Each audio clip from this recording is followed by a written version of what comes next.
मंचावर उपस्थित आपल्या आजची प्रमुख पाहुणे लाभलेल्या हेमाताई अमळकर, आपल्या बँकेच्या संचालिका स्मिताताई पाटील आणि आपल्याला लाभलेले स्वातीताई, नेहाताई आणि मंजुषाताई हे जज आणि सगळ्या उपस्थित माझ्या मैत्रिणी आहेत ना. मजा येते ना आजच्या कार्यक्रमाला. हा जो आपला उपक्रम आहे मॅडम, आपली बँक जेव्हापासून झाली म्हणजे बचत गटाची जी संकल्पना आपण राबवतोय 2011 सालापासून साधारण आपण बचत गट विभाग कार्यरत केला. त्याच्यापासून आजपर्यंत आपले 2200 बचत गट आहेत आणि 42 ब्रँचेसमध्ये आपण ते पसरवलेले आहेत विस्तार. आणि आजचा हा उपक्रम घेण्याच्या मागचा हेतू हा आहे की प्रत्येक बाईमध्ये काहीतरी एक कला असते. मग ती मोदक बनवायची असू दे, काहीतरी मॅनेज करायची असू दे, साधा घरातला स्वयंपाक करणं असू दे, पण ती कला फक्त सादर करता आली पाहिजे. त्याच्यासाठी हा आपला आहे. दरवर्षी आपण एक नवीन उपक्रम राबवत असतो. हा आता दरवर्षी चालत राहणार. जेव्हापासून तो पिक्चर आलाय बाई पण भारी देव आते, तेव्हापासून मंगळागौरीची क्रेज खूप वाढली आहे आणि सगळ्या फक्त घरात नाचत होत्या, आता त्या स्टेजवर नाचणार आहेत. त्याच्यात आपण मोदक कॉम्पिटिशन आणि रांगोळी कॉम्पिटिशन असं घेतलेलं आहे आजच्या कार्यक्रमात. आणि याच्यामधून आपला दरवेळेस हेतू हा असतो मॅडम की ज्या महिला पुढे येतात, एक सामान्य महिला असामान्य कशी होऊ शकते, हा नेहमी आपला एक प्रयत्न असतो. की मी आजपर्यंत घरीच होते. मोदक हे मोदकांच्या ज्या ऑर्डर्स आहेत, मोदकचे आज कॉम्पिटिशन आहे, याच्यामधून ज्यांचे मोदक सिलेक्ट होतील अशांना आपल्या बँकेच्या याच्यामध्ये गणेश उत्सवामध्ये मोदकांच्या ऑर्डर्स दिल्या जातील. बऱ्याचशा महिलांनी दिले पण असतील, तर त्या आपण जवळजवळ रोज 125 ते 150 मोदकांच्या ऑर्डर्स त्यांना देत असतो. आणि त्याच्यामध्ये रांगोळीसाठी सुद्धा आपण करत असतो, जेणेकरून आपल्या बँकेपासून आपण सुरुवात करतो की त्यांना एक मदतीचा हात आणि एक मोटिवेशन मिळतं की नाही, मी सुद्धा काहीतरी करू शकते आणि मी सुद्धा अर्थार्जन करू शकते. हा त्याच्या मागचा हेतू आहे. आणि मंगळागौरीची कॉम्पिटिशन ही सगळ्यांसाठी आपण ओपन ठेवली आहे की जेणेकरून आज 8 ग्रुप असतील तर पुढच्या वेळेस आपले ते 18 होतील आणि खूप जास्त त्याच्यामधून महिला एन्जॉय करतील. आज सगळं घरचं सोडून इथेच एन्जॉय करायचं आहे साधारण 4, 4:30, 5 वाजेपर्यंत. त्याच्यानंतर आपले प्राईज डिस्ट्रीब्युशन होईल आणि त्याच्यानंतर प्रत्येकाला पार्टिसिपेशन सर्टिफिकेट आपण देणार आहोत, जेणेकरून प्रत्येकाला एक मोटिवेशन मिळतं की मी पार्टिसिपेट केल्यानंतर मला कमीत कमी सर्टिफिकेट तरी मिळालं आहे. आणि आज एक अनाउन्समेंट करणार आहे की ज्यांच्याकडे सगळ्यात जास्त सर्टिफिकेट्स असतील अशांना आपण 8 मार्चला फेलिसिटेट करणार आहोत की ज्यांनी खूप उत्स्फूर्तपणे प्रत्येक याच्यामध्ये कॉम्पिटिशनमध्ये भाग घेतला आणि जास्तीत जास्त सर्टिफिकेट घेतले. तर अशांना म्हणून प्रत्येक कॉम्पिटिशनमध्ये भाग घ्यायचा, बँकेमध्ये यायचं आणि बचत गटाच्या माध्यमातून स्वतःची प्रगती करायची. मी आज जास्त वेळ घेणार नाही आहे कारण सगळ्यांचा मूड आपल्याला कॉम्पिटिशनमध्ये हे करायचं आहे, मजा करायची आहे. सगळ्यांना ऑल द बेस्ट आणि खूप एन्जॉय करा आणि कॉम्पिटिशन एकदम टफ झाली पाहिजे. होईल ना? Okay, good, thank you. सर्व परीक्षा मंडळी, शुभश्री आणि अनिता आणि तुम्ही सगळ्या नव्याने होऊन घातलेल्या मैत्रिणी, लक्षात आलं असेल की आपली एखादी छोटी समस्या त्या सगळ्या कार्यक्रमामध्ये काहीतरी एक अडथळा निर्माण करते. त्यामुळे मला नेहमी सुषमा स्वराज जेव्हा भाषण करायच्या तेव्हा मी नेहमी पाहायची तर त्या तेव्हा पोलिओच्या इथे जायचं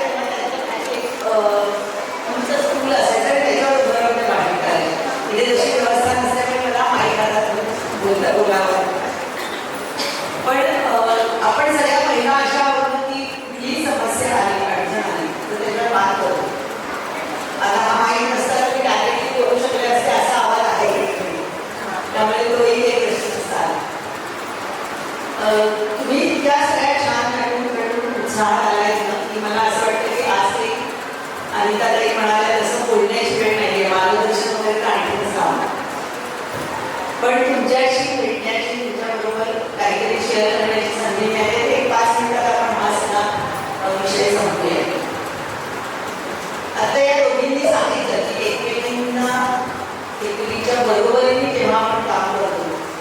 तेव्हा ते अधिक चांगलं होतं. आमचे प्राध्यापक होते ते आम्हाला नेहमी सांगायचे असते की आपण प्रत्येक जण सर्व गुण संपन्न नाही, काहीतरी आपल्यामध्ये अधिक चांगलं आहे, काहीतरी कमी आहे. मग ते असं म्हणायचे म्हणजे ज्या सगळ्यांना शाळेमध्ये गणित थोडं आवडत असेल त्यांच्या लक्षात येईल काय सांगते की आपण सगळे अपूर्णांक आहे आणि आपण सगळ्यांची बेरीज केली तर आपण एक पूर्ण अंक बनू. तर तसं आपल्यामध्ये काही कमतरता आहेत त्या दुसरीमध्ये गुण म्हणून असू शकतात आणि असं एकत्र येऊन आपण जेव्हा काही तयार एकत्र एखादा गट तयार करतो, एखादी शक्ती तयार करतो, तेव्हा ती शक्ती खूप मोठं काम करू शकते. त्यामुळे बचत गटाची संकल्पना तिथे आली, ज्या पद्धतीने ती राबवली जाते त्यातून अनेक नवीन नवीन आयडिया आता या 2-3 आयडिया अरे वा काय मस्त. तर असं एक एक गोष्टी आपल्याला आवडणाऱ्या किंवा समोर येतात तेव्हा आपण त्याच्यातून सहजपणाने सामील होतो. एक म्हणजे मी माझं बाहेर कोल्हापूरचं आहे पण माझं आजूबाजूला ते खेड्यातलं होतं आणि खेड्यातल्या त्या काळातल्या कारण या सगळ्या सासू सुनामालच आनंदाने एकमेकींकडे राहतात असं आपण म्हणूया. त्या काळामध्ये मी लहान असताना म्हणजे शाळेत असताना विहिरीवर पाणी भरायला जावं लागायचं आणि मग आम्हाला खूप आवडायचं. आम्ही शहरात राहायचो, बाजूला आणि त्या सगळ्या गोष्टींचं खूप कौतुक असायचं आणि त्यांना कौतुक असायचं की शहरातल्या मुली हे असंही काम करतात. त्यामुळे आम्हाला जास्त मजा यायची. एकदा जास्त आलं की आम्ही पाणी भरत असताना आमच्या समोरच्या विहिरीवर जाऊन बाजूची दोन रहाट होते. समोरच्या रहाटावर एक सून समोरच्या घरात पाणी भरते, पाणी पडत होतं आणि एक शेजारी आली आणि तिला म्हणाली अगं सुनीता विरजण आहे का घरी? सून म्हणाली नाही आवडतो नेमकं सांगतोय. आता हे झालं तेवढ्यात त्या सासूबाई आल्या. ते सासूबाई म्हणाले का काय विचारलं माझ्या सुनेला आणि काय त्या विरजण टाकलं तिला विचारलं नाही नाही आता फक्त दुसरी आहे नाही म्हणे आहे आपल्याला माहिती असतं तुला काही मिळत नाही केलं तो घरी सासूबाई आणि त्या शेजारी आणि घरी गेल्यानंतर सासूने सांगितलं की खरं म्हणजे विरजण नाही आहे पण हे तिने का बरं सांगायचं घरातली आहे घरातली गलती मी आहे मी आहे त्याच्या सगळ्या शब्दात तिने त्याच्याला सांगितलं पाहिजे ती कोण लागून गेली. अशा प्रकारचे नातेसंबंध आपण अनुभवलेले आहेत, बघितलेले आहेत, ऐकलेले आहेत कदाचित. आता अशा प्रकारचे नातेसंबंध आपल्याला बघायला मिळते काही वेगळे प्रकारचे टीव्हीवर बघतो. एक्स्ट्रीम दोन महिलांमध्ये कधी सख्य प्रेम असं असलेलं तरी दिसतच नाही. कोणत्याही घेऊन जावा मैत्रिणी सासूना कधीच चांगल्या वागतात दिसत नाही. असं वाटतं की अरे कुठे वेगळा आपल्याला दाखवतात आपण बघतो आनंदाने. किती जरी आपण एखादी सिरियल चुकली की हळहळतो आपण ते कुठेतरी सिरियल आपण कॉपी ठरलेली असते आणि ती एखाद्या वेळा चुकणार असेल काही काय कार्यक्रम जास्त वेळ लावला बक्षीस मिळाले मिळणार आहे म्हणून सर्टिफिकेट मिळणार आहे म्हणून थांबतोय त्यांचं काय करते अशी आपल्या पण मनाची घालणी होते. पण जे प्रत्यक्षात नाही आहे ते बघायला आपल्याला खूप आनंद होतो. प्रत्यक्षात जे घडलं पाहिजे ते घडवण्यासाठी आपण हे मला असं वाटतं की नातेसंबंधातून स्त्री अधिक त्या कुटुंबाला धरून ठेवते, त्यागातून धरून ठेवते, उद्योजकतेतून धरून ठेवते. आता त्याचं उदाहरण सांगितलं की छोटं एका स्पर्धेमध्ये जेव्हा त्यांनी भाग घेतला त्या गोष्टीला तेव्हा असं स्टेजवर आहे त्याचा अर्थ त्या अधिक काहीतरी चांगलं करतात. स्पर्धा हे निमित्त आहे. खरं स्पर्धा आणि सहकार्य अशा दोन गोष्टींचा विचार केला तर स्पर्धेतून आम्ही जेव्हा एकमेकांशी समज येतो बरोबर राहतो आणि मग सहकार्याची भावना तयार होते त्यातून ही शक्ती तयार होते ती काहीतरी बदल घडवते. मला 1-2 मिनिटात मी सांगते की बचत गटाची सुरुवात झाली त्याच्या आधी 2004 साली डॉक्टर मोहम्मद युनूस आत्ता जे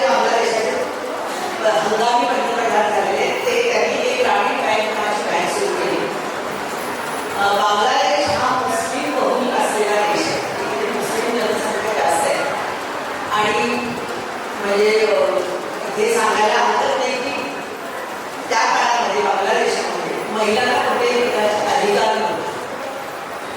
आता किती परिस्थिती बदलली मला माहिती नाही, पण त्या काळामध्ये त्यांनी ते करून महिलांना सक्षम करण्यासाठी महिलांनाच कर्ज दिलं जाईल, महिलांचे गट तयार करायचे. कारण अत्यंत गरीब स्थिती होती. महिलांकडे कुठल्याही प्रकारचं कारण करण्यासाठी काही नाही, व्यवसाय करण्यासाठी कुठल्याही प्रकारचं भांडवल नाही. खेड्याखेड्यांमध्ये छोट्या छोट्या पाड्यामध्ये राहणाऱ्या महिलांना त्यांनी एकत्र केलं आणि त्यांना सांगितलं की तुम्ही 5 जणी 10 जणी एकत्र या, तुम्ही एकमेकींना गॅरंटी द्या, आम्ही तुम्हाला कर्ज देतो, तुम्ही व्यवसाय करा. आणि तिथल्या महिला हे सगळं करताना इतक्या सक्षम झालेल्या होत्या. आम्ही एका वर्षासाठी केलेलं होतं 8 दिवस की त्यांनी स्वतः कर्ज स्वतःच्या नावावर घेऊन मुलाला उद्योग काढून दिला, नवऱ्याला काहीतरी काम मिळवून दिलं, असं करून ते कुटुंब त्यांनी वर आणलं. आता बचत गटाचं कामही साधारण या प्रकारचं जरी असलं तरी मला मोहनसाहेबांनी ते काम केलेलं आहे. त्या काही गोष्टी आपण करू शकतो का असं आजच्या ठिकाणी मांडायचं. त्यांनी 10 प्रकारच्या 10 काय म्हणता त्याला कंपल्शन त्या महिलांना केली.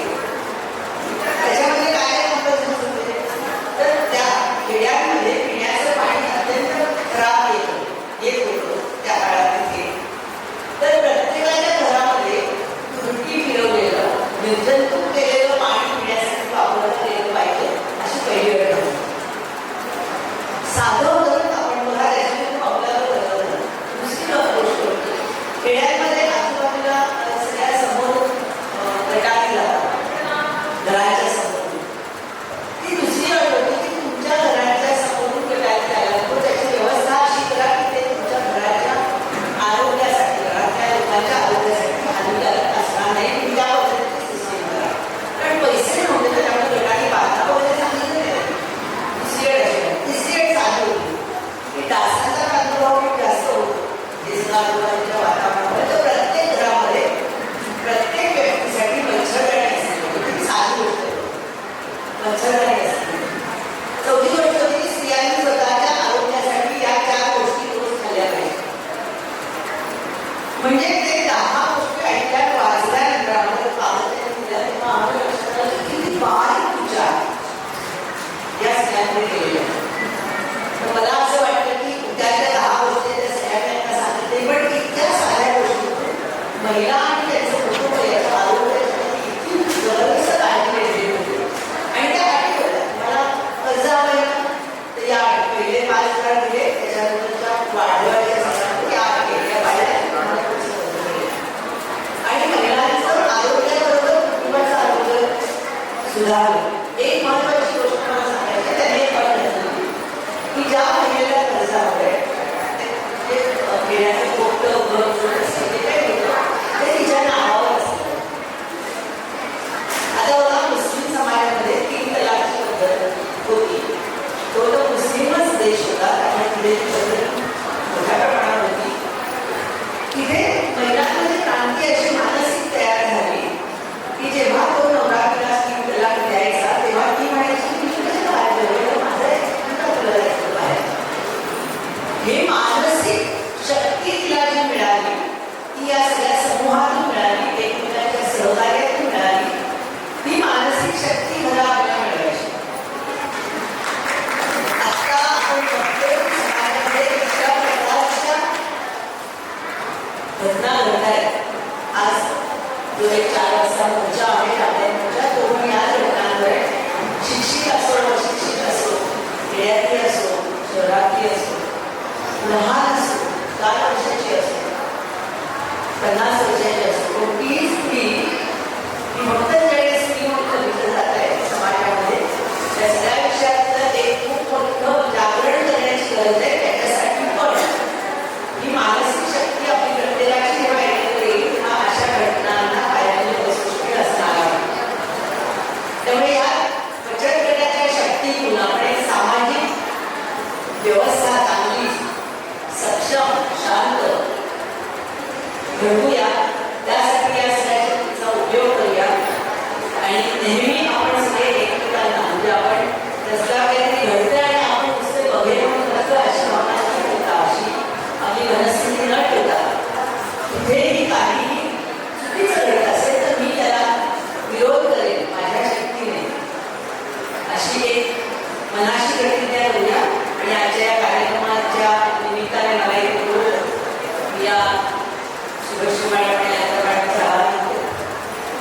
तुमच्याशी 2 शब्द बोलायची संधी दिली त्याबद्दल आणि ते तुम्ही ऐकून घेतलं त्याबद्दल मी धन्यवाद म्हणते.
सुरू